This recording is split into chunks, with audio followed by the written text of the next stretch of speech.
a retro gamer and hobbyist artist with a lot of nerve.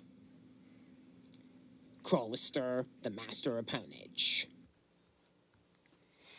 Hi guys, Crolister here with the 5th part of the Pokemon Fire Red and Leaf Green Let's Play. This part focuses on the Team Rocket hideout, Pokemon Tower, and Koga's gym.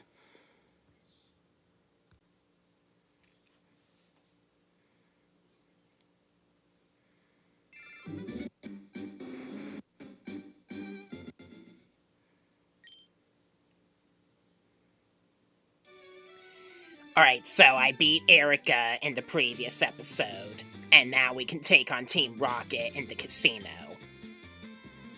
Remember, if you want to get any of the prizes at the prize exchange center, you can simply buy the coins after racking up a lot of money. You can even get a few by talking to a few of the people in the casino, and there are even some that you can find as hidden items. So you gotta fight this Team Rocket guy right in front of a poster.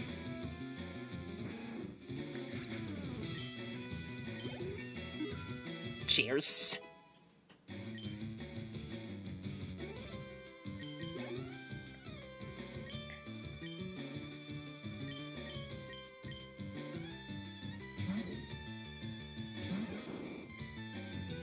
While I was doing some grinding after I recorded this video, I got a Dratini, so I could get a Dragonite if I was really patient enough, as well as a Clefairy and a Abra.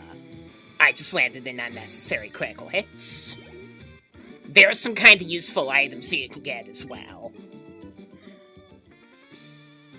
Have fun trying to get Porygon. Even if you buy the coins, they're really expensive. I also heard, though I'm not entirely sure, that you can have up to 9,100. That would make getting Porygon impossible in Red and Fire Red. Not Leaf Green and Blue. Cause it costs less in those games.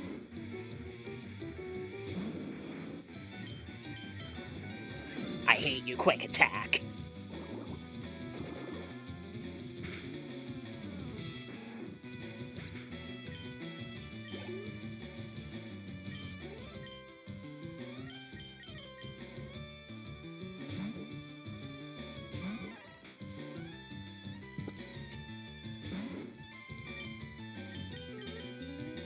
At least the latter didn't use it, only the former.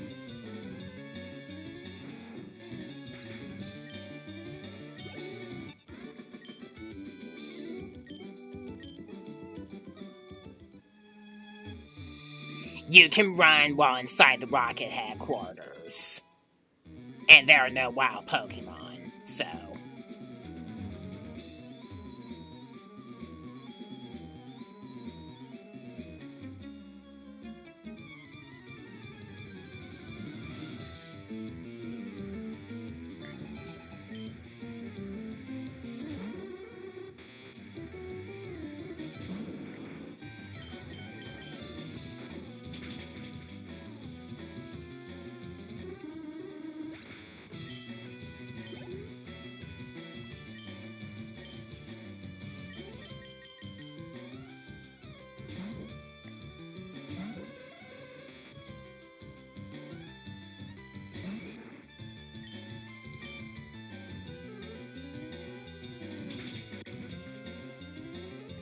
Unnecessary quits.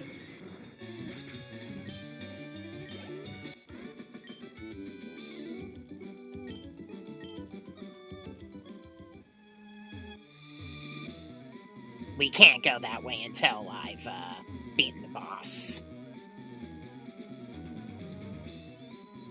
Guess the only way to go is downward.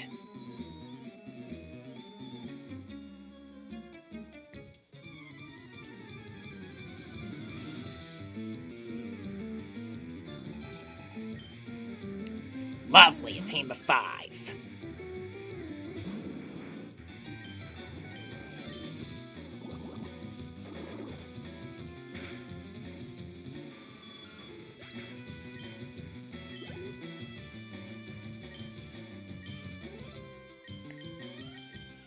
I'm putting a bit of a focus on Hypno in this episode because I need a decent Psychic-type Pokemon and attack for Koga.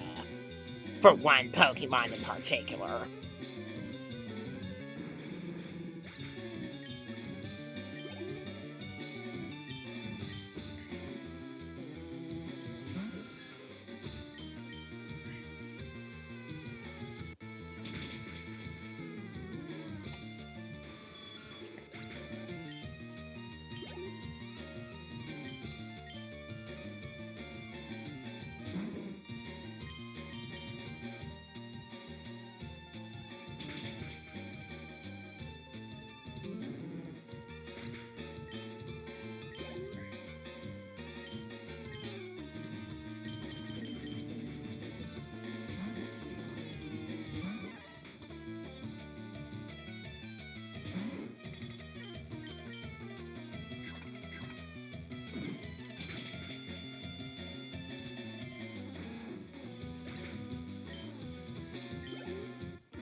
Now we got these fun spinny tile puzzles. I'm examining the surrounding area so I know exactly which way to go. There's only one way I can go there. You can get more than one moonstone in this game. Good to know.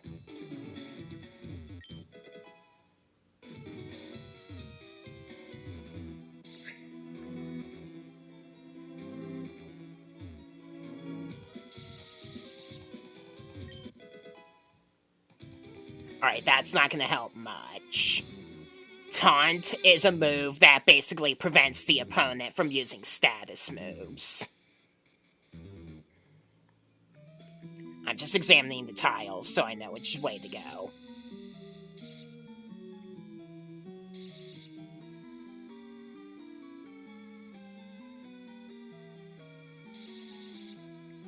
We're gonna go this way first, because there's clearly an item here. It's a super potion. Meh. Alright, I'm gonna have to go that way again.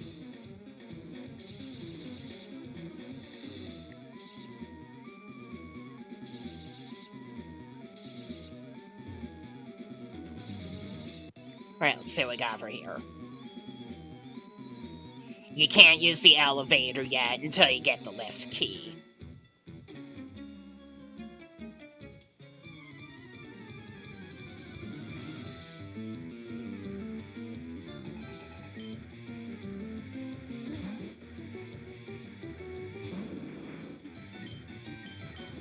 Quick attack!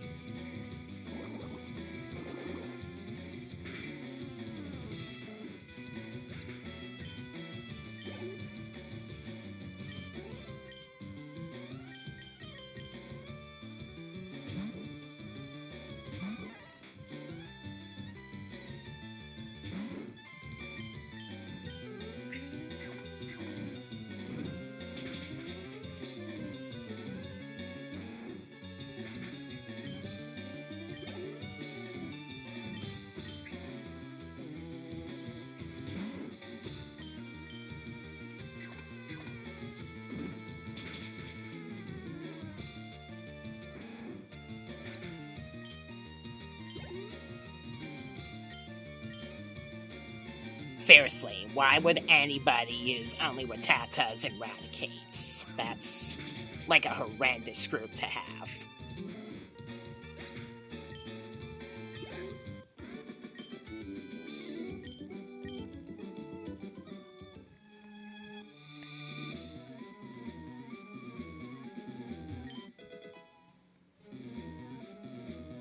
You're required to battle,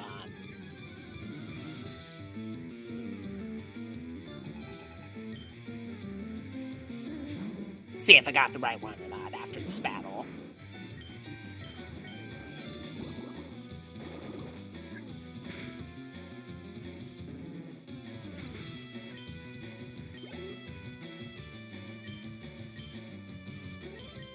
Yeah.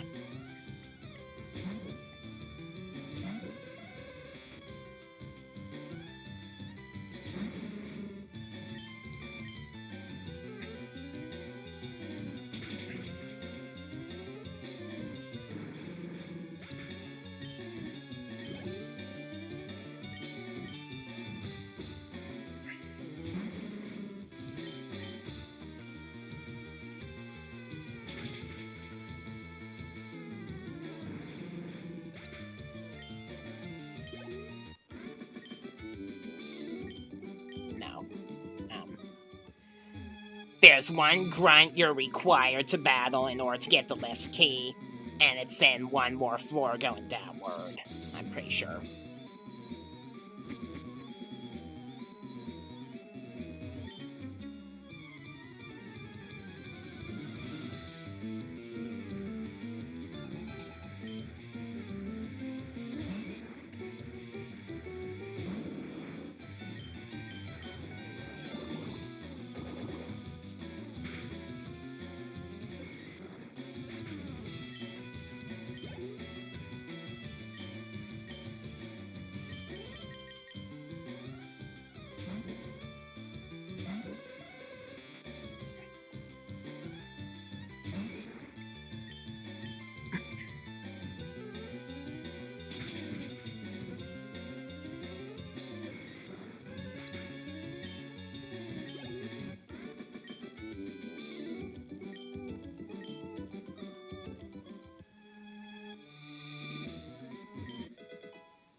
Frustration, which is the opposite of return.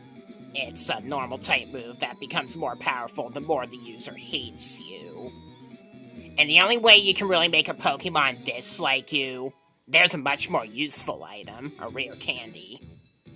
The only ways you can really make a Pokemon hate you in the series is if you let it get knocked out a lot in battles, and if you give it the kind of medicine that tastes extremely bitter, the herbs and powders. That's really the only way you can make Pokemon hate you. And different Pokemon start out with different levels of base happiness. I remember in some of the later gen games, it's always harder to evolve a Riolu into a Lucario than other Pokemon that evolve by happiness, because it starts with less happiness than a lot of others, like, Pichu and whatnot, I'm not sure. So.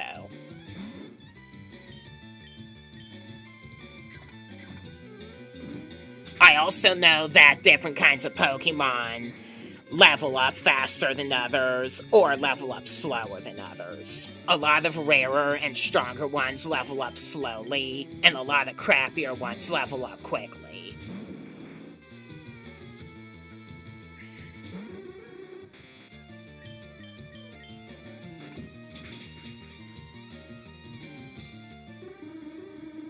The only randomized aspect about Pokemon that you can't really predict on your own before you catch it is individual values, which is a randomly decided set of effort values for your Pokemon stats. Black Glasses is the very first holdable item I will be using in my playthrough. It's supposed to increase the power of Dark-type moves, and that can help Blastoise a little bit with Bite. Although, even with it, I still struggled in Koga's gym. So, I'll need to level him up a lot more later.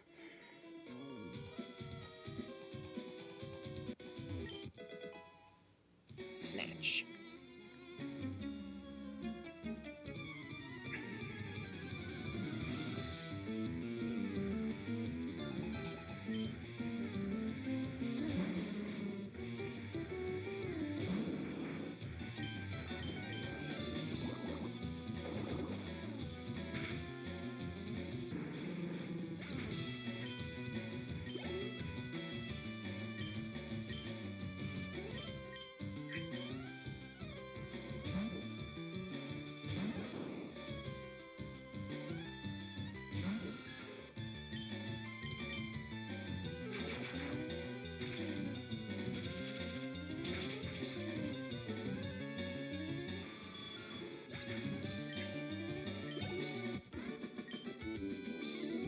This is the guy you have to battle to get the lift key.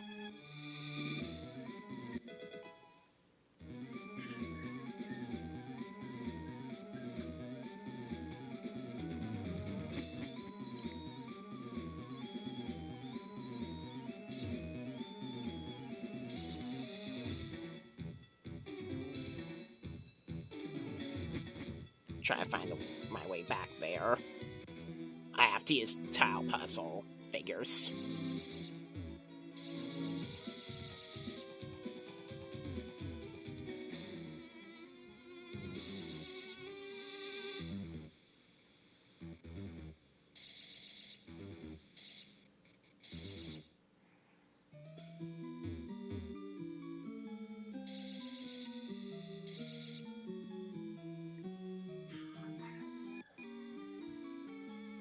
Alright, so I'll be using this then.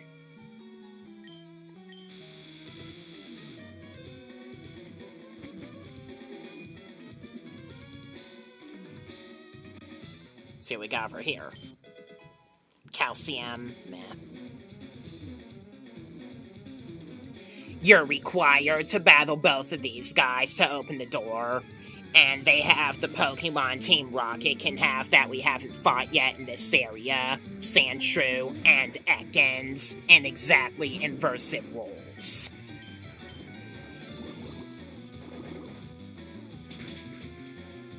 You'll see what I'm talking about during the fights.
Great.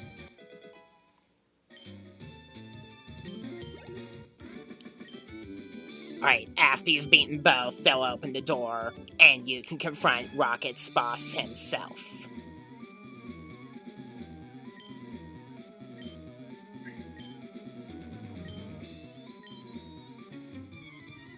Let's show him what for.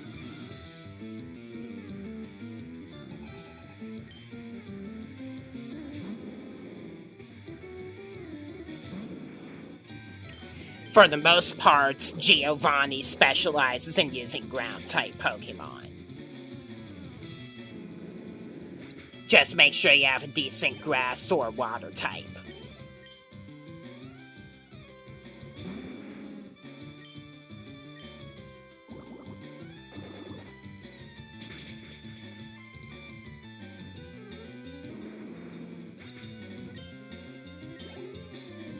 He does have a Kangaskhan, though, in the first battle, which is a normal type. And just to make matters even more inconvenient, she has access to Fake Outs, which is not only a priority, it's also a 100% guarantee to make the opponent flinch.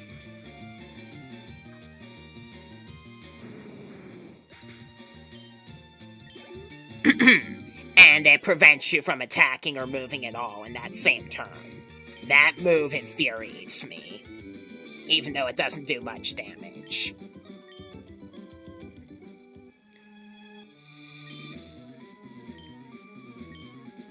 So after Giovanni loses against you, he retreats and leaves behind the Silph Scope, a vital item that is needed to progress through Pokemon Tower, which you need to do to get another vital item.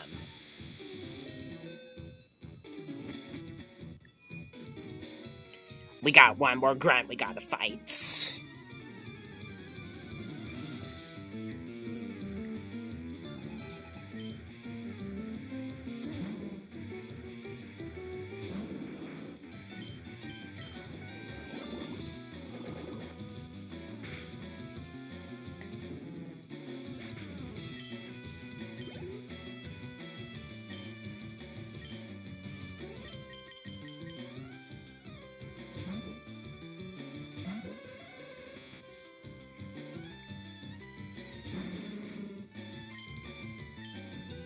I just love how the animations for Confusion and Psychic are basically identical in this game.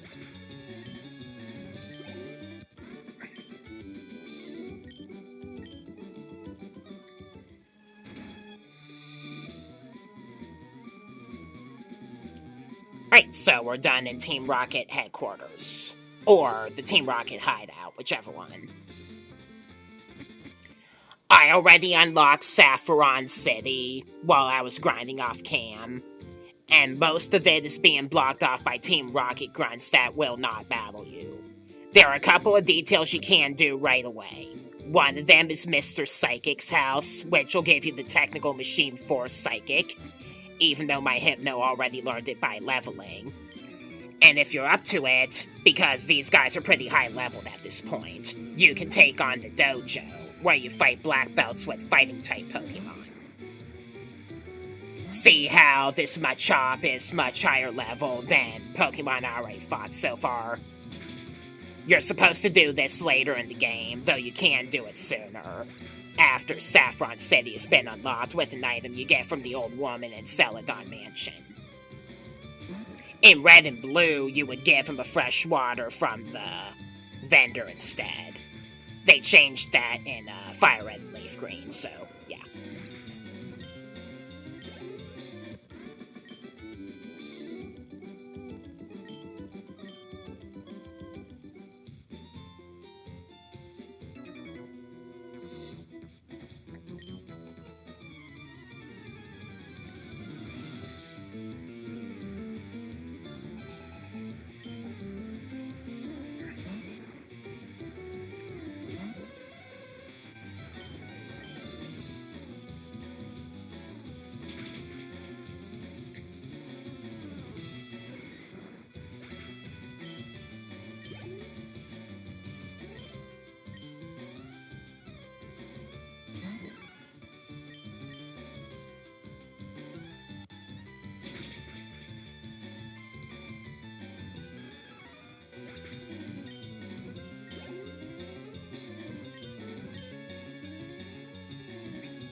Level up.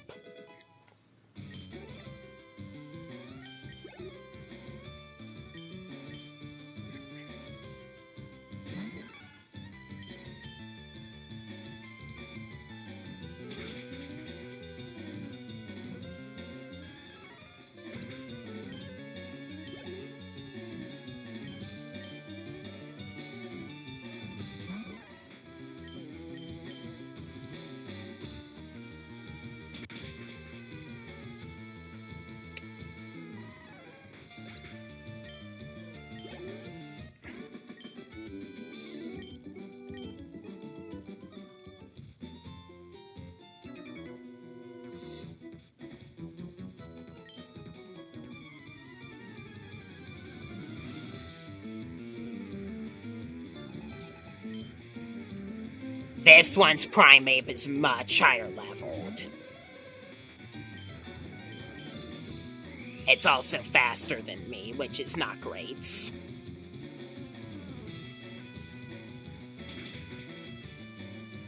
Luckily, Primeape's defense isn't very good. The same cannot be said about the Pokemon I'm fighting next.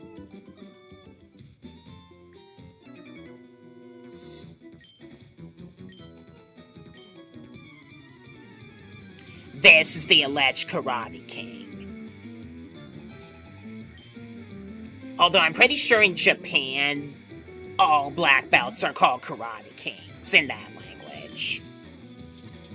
Alright, that's not going to do much. All it does is it makes ghost-type Pokemon vulnerable to normal and fighting-type moves. And I'm clearly not using a ghost-type. And Focus Energy just makes it more likely to land a critical hit, which is not going to help him at all with where his health is.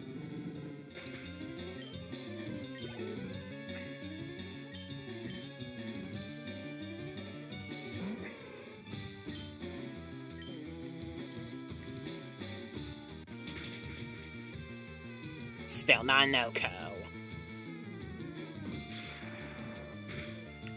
Luckily, I didn't get paralyzed, so I'll just finish it off here.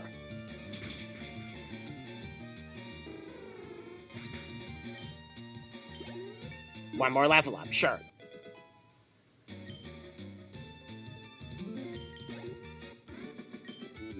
After you beat the Karate King, this trainer, you get to pick either Hitmonlee or Hitmonchan to take with you.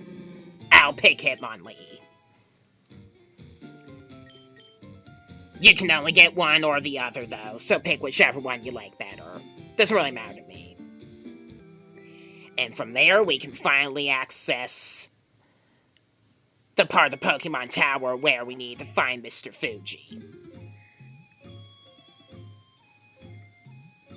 As soon as you go up the next floor, you gotta fight Gary. So,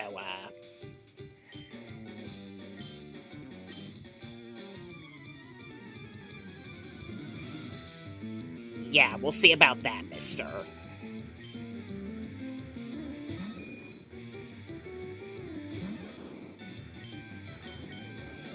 Quick attack! Serves you right.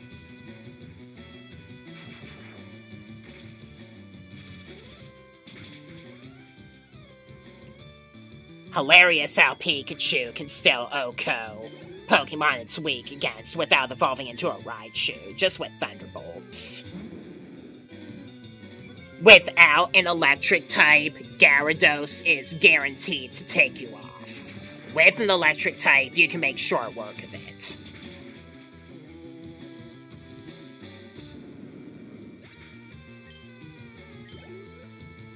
And of course, he can't just have one Pokemon with Intimidate, he has a Growlithe as well. Not that that's going to help against my Blastoise.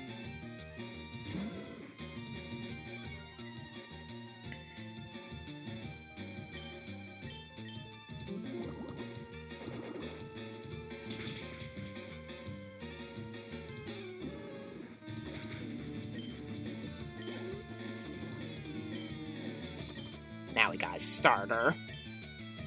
I could have used Hypno against it as well, actually, since it's a poison type. Oh well.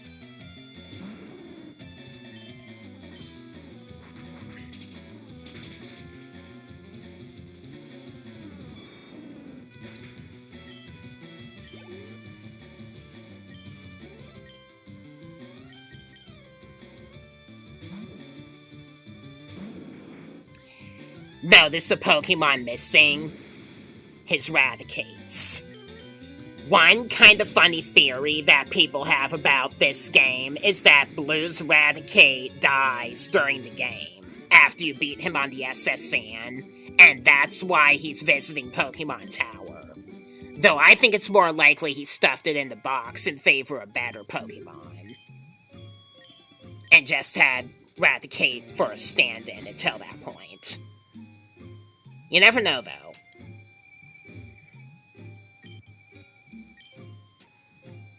As you ascend, the area becomes foggy, and you'll encounter the ghosts. Without the Silph Scope, you will battle, or confront, I should say, ghosts that are unidentifiable, and you can't battle or catch them. Once you have the Silph Scope, you can encounter and try to catch Ghastly, Haunter, and occasionally Cubone.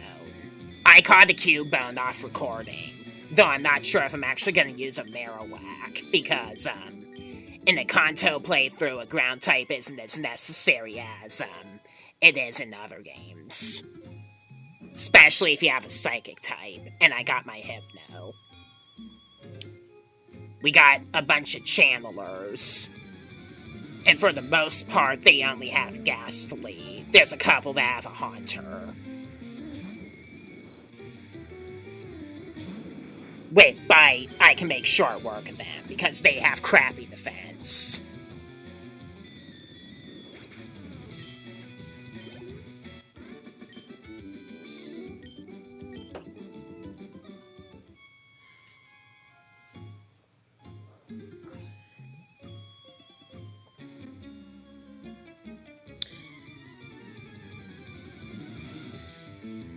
And you know, having said that there's a theory that might not necessarily be true, that Blue, or Gary, is paying respect for Eradicate, whether or not you believe that theory, it's not like he doesn't have a soft side for the world in general.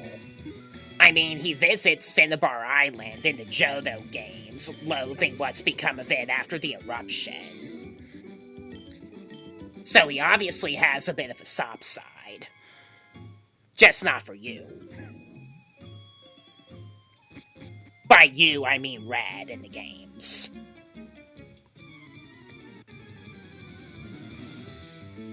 So, there are some Pokemon theories I do believe.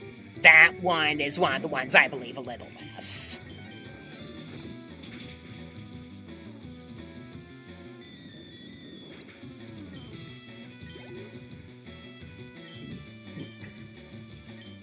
I mean, in other games I played, there were some Pokemon I got earlier that I boxed because I found them to be disappointing for the playthrough. He could easily have done that with Eradicate, you know.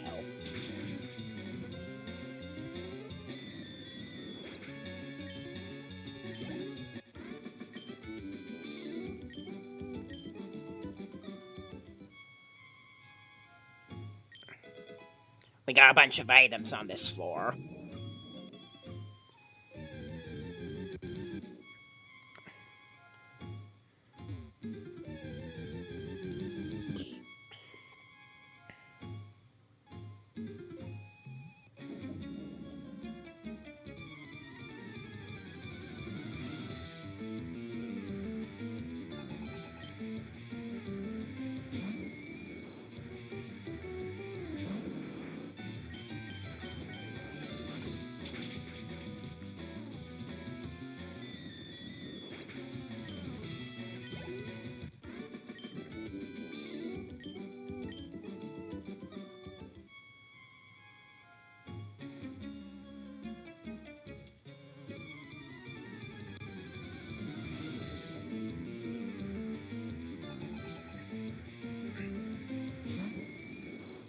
It's kind of boring fighting a bunch of trainers that have the same exact Pokemon lineup over and over again. Still, I need the experience, and I need the money. We're also fast approaching the point in the game where you can get the amulet coin.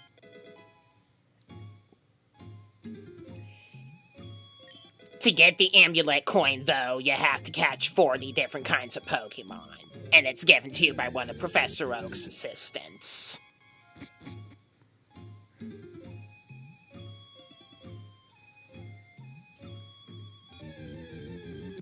Sure, give me an encounter just before I get to talk to the trainer to fight. Totally sure.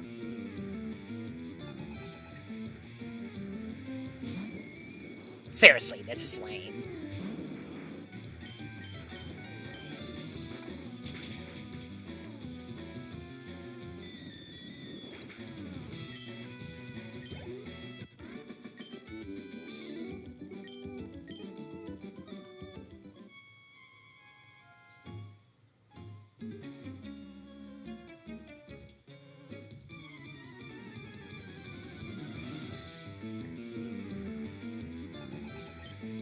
Finally, one that actually has a haunter.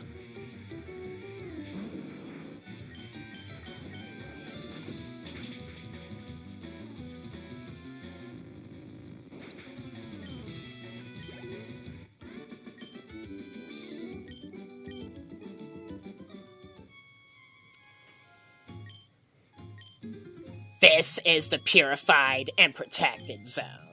If you enter it, you'll become fully restored. And then there's a Cleanse tag, which is a hold item that, if you have your lead Pokemon hold it, it will reduce the chance of getting an encounter.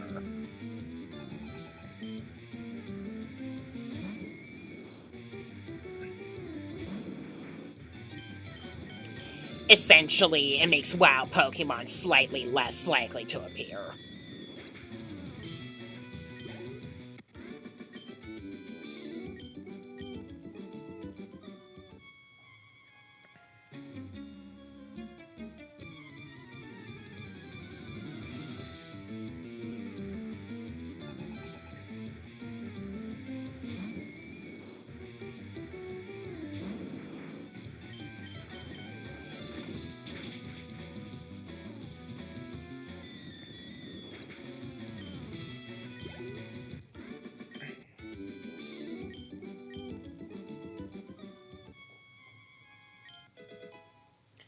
$5,000 Pokédollars.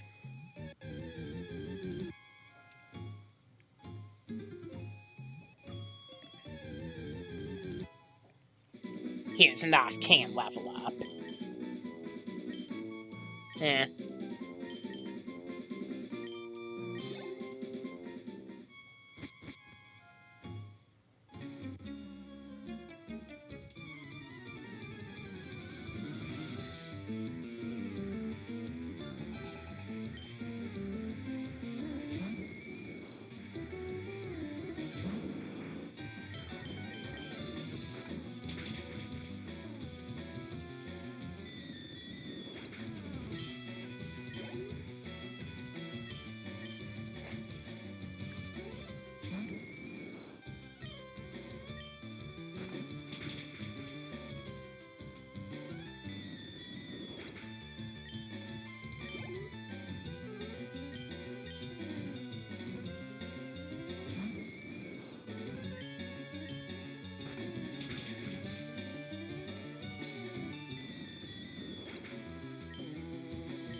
That's what you get for saying the word blood in a Pokemon game.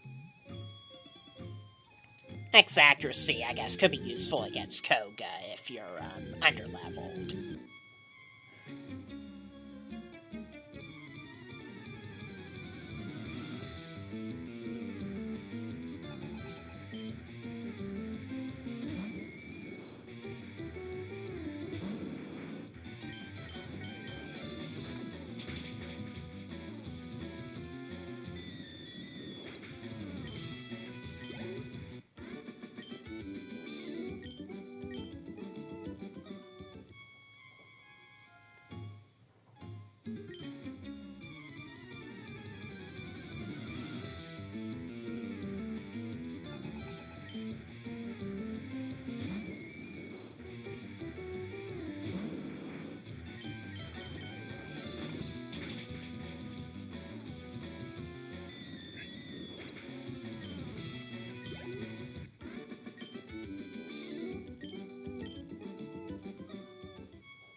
Another rare candy. Awesome. Alright, now here's where the Silph Scope is literally required.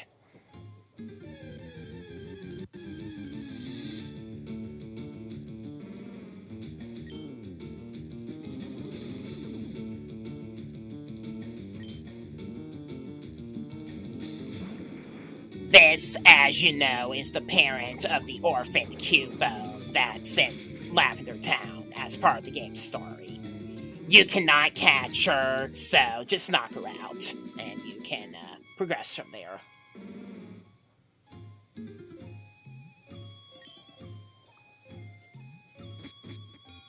Then on the upmost floor, there are 3 Team Rocket baddies we gotta whoop.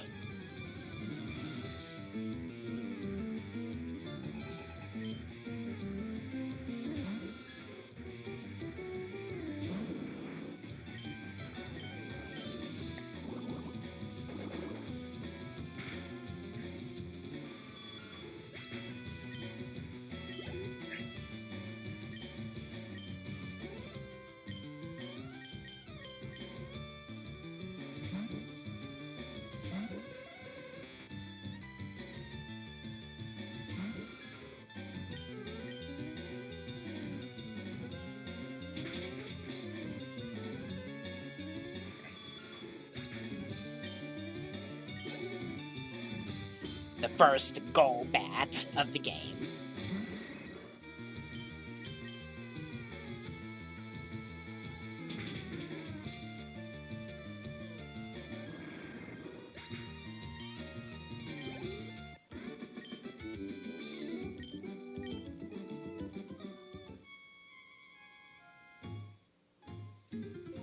Alright, next.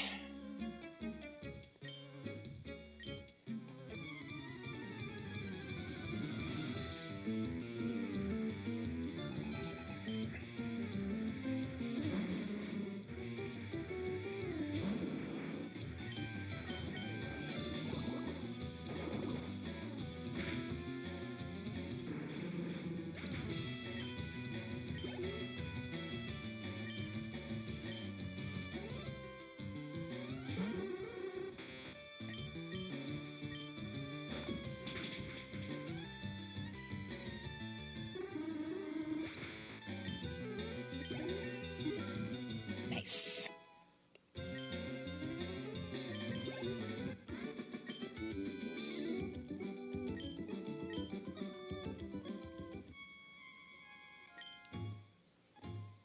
All right, and one more.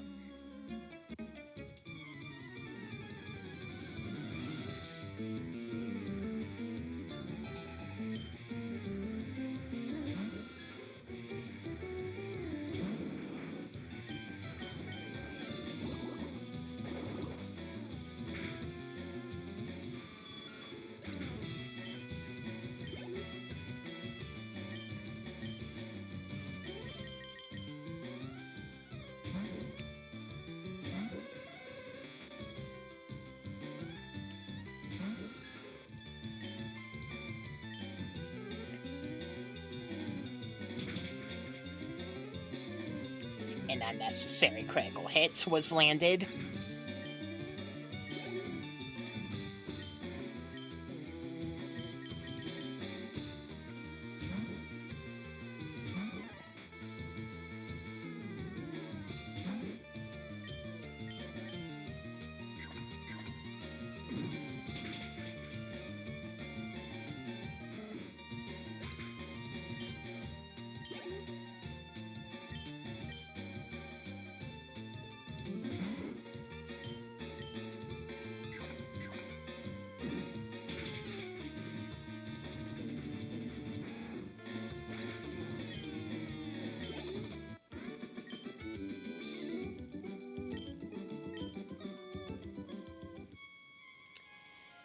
And with that, we can rescue Mr. Fuji and get him out here.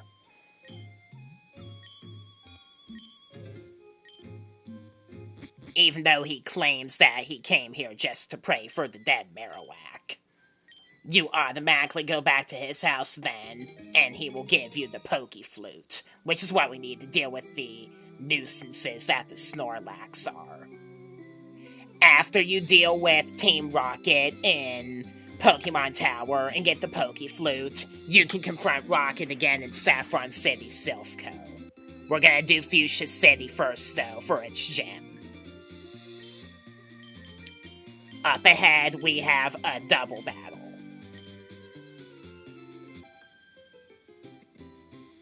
Though completely optional, we're going to do it anyway. They have a Ninetales and a Rapidash. Though not necessarily the toughest of all customers, you would need to use a pair of Pokemon that are type efficient against them to take them out in one hit, which Hypno is obviously not going to do. And that Rapidash is way under-leveled, by the way. It evolves in the 40s, doesn't it? And it's not even worth it, because it pretty much sucks in battle. I played Pokemon Diamond and Pearl more than once. I know what the Pokemon's like.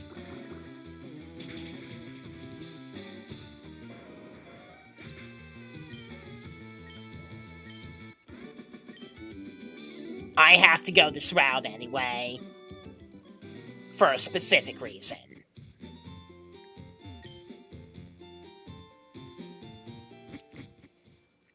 You need Cut to get here. And up here is a house with a girl. And if you talk to her, she gives you the hidden machine for Fly. It's an extremely useful out-of-battle move, at least, where you can go directly to any town or city you've already visited. It's alright for battling, though it does have a 5% chance by default of missing. Alright, now we gotta deal with the torture that is the Snorlax. I'm gonna do the one just at Cycling Road, because that route to Fusha is faster.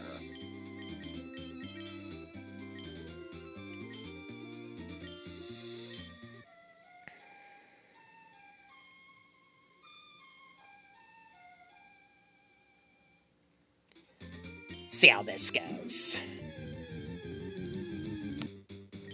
And just as I figured, I failed it.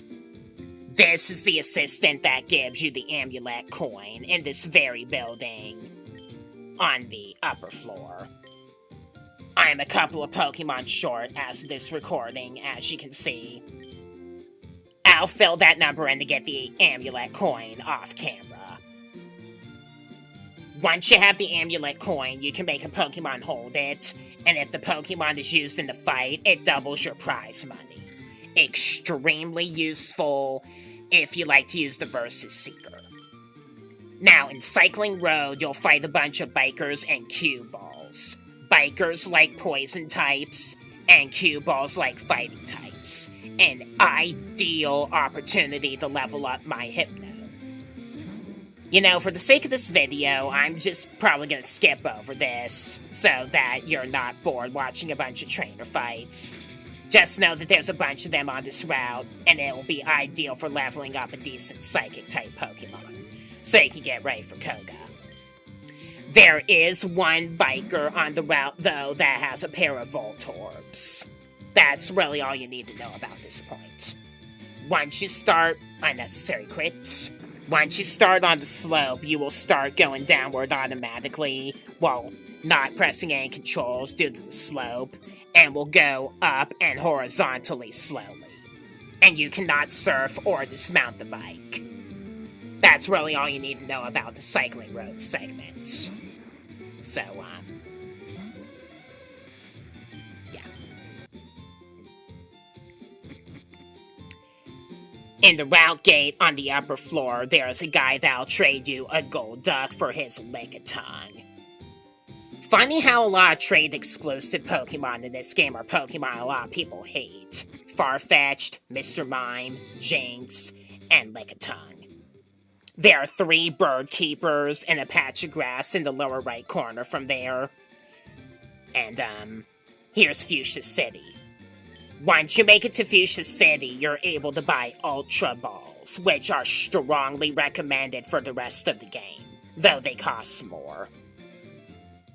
And there's also the zoo, where you can register Pokemon there as Pokemon you have seen.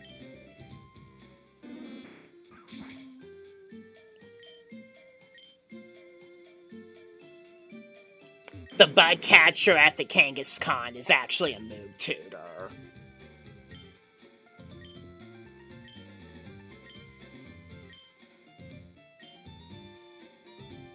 There's an Ammonite.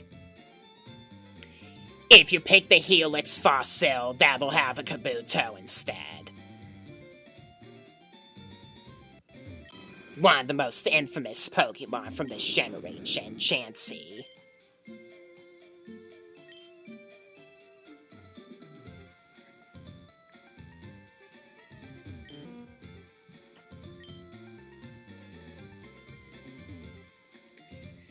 Alright. Well, worry about the Safari Zone and getting the hidden machines for Surf and Strength later. In fact, I already got Surf off camera, because I wasn't sure if I would remember the route to go in order to get the hidden machine, and I got it first visit. So, yeah. The house on the right, to the left of the Pokemon Center, is the Move Deleter's house. Though I'm not sure if you can delete hidden moves even with him in this game. Now, here's why Koga's gym blows. The trainers that you fight in the gym besides him are not poison-type users, and it's difficult to OHKO their Pokemon, since you can't really get any good Dark-type moves in this game.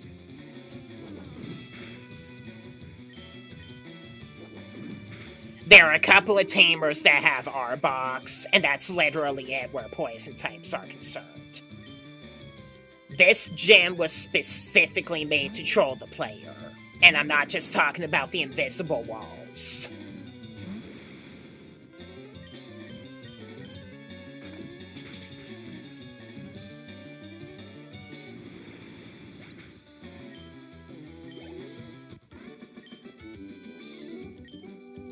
Seriously, why would they put psychic types in a poison type gym? That just profounds me.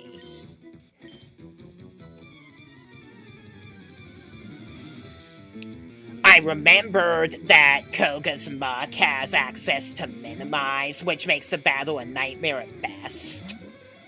And I tried to come prepared for that, though it wasn't quite enough at the end. And, the trainers in this gym kinda made matters worse.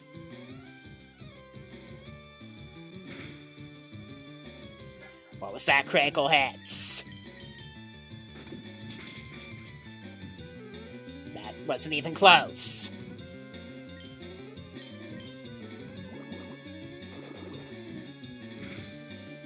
Still not enough.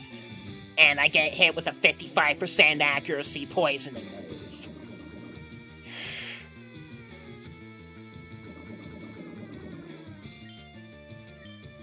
I hate this gym.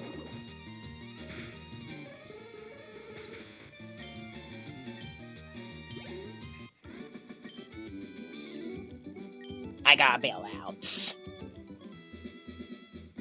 And we got another juggler that also uses psychic types only.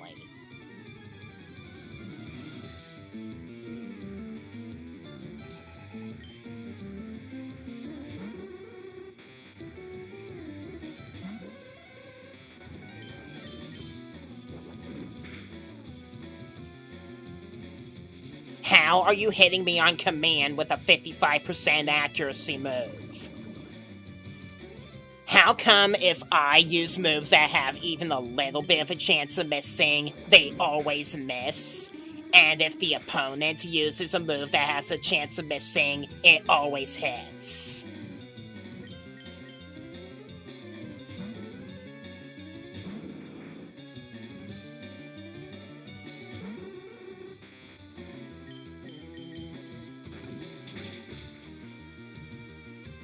Dang it!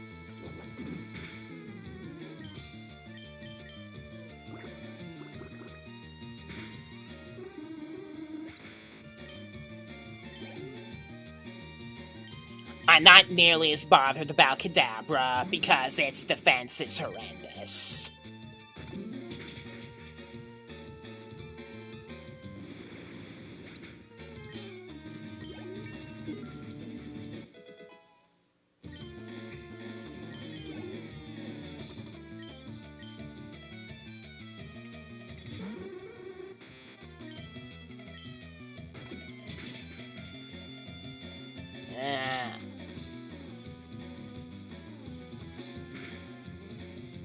What was that, crits?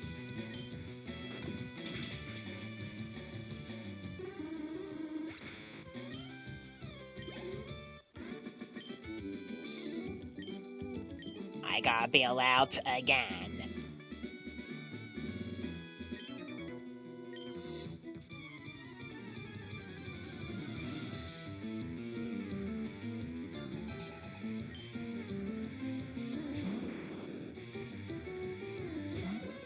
finally a poison type that Hypno can take out easily.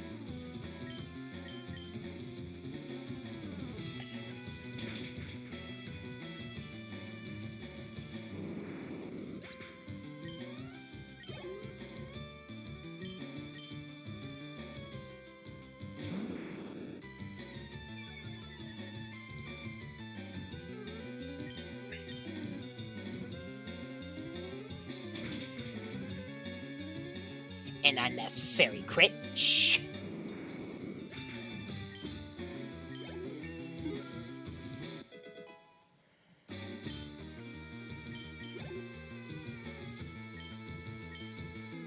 And he's not even a pure poison type user.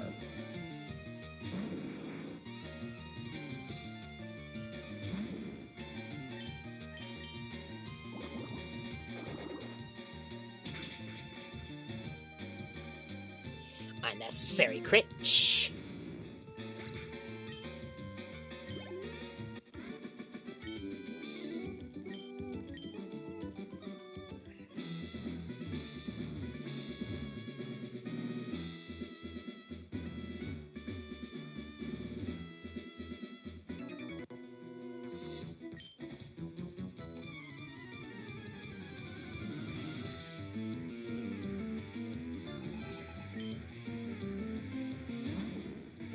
That's not good.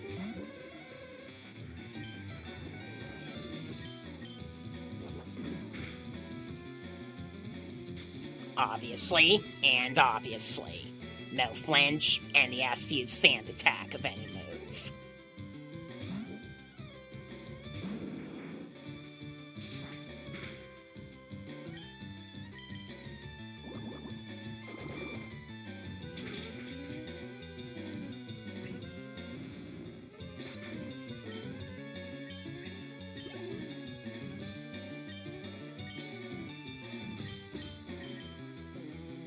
That's not what I want.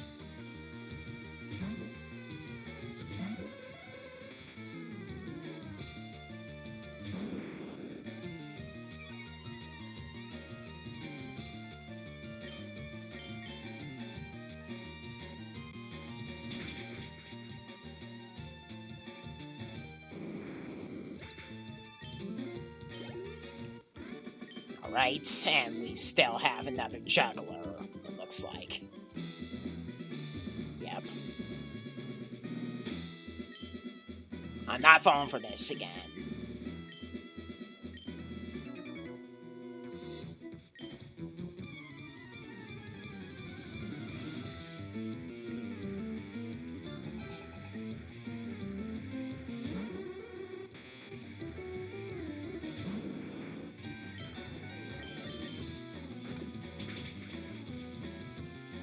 Why is a bite gotta be such a lousy move?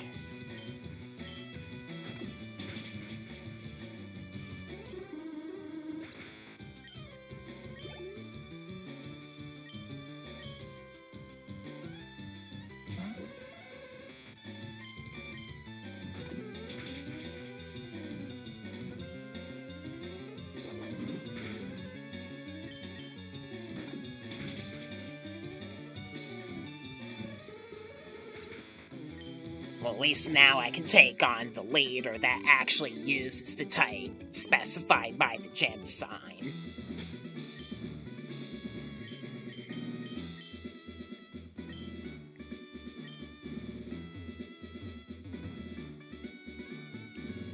Alright, let's whoop this ninja.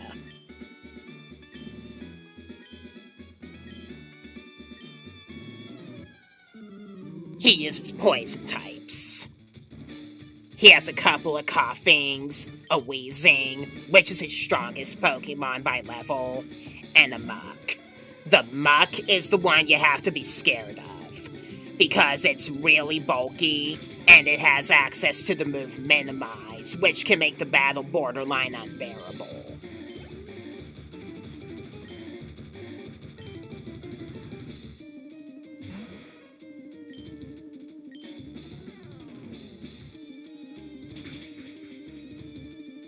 Obviously.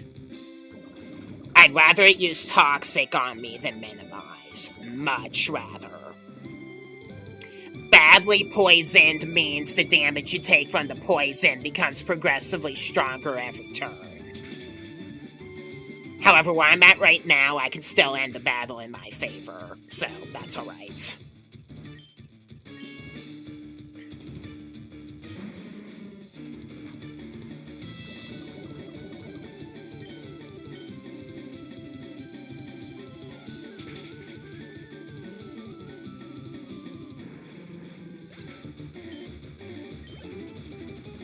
His Wheezing is his strongest Pokemon by level.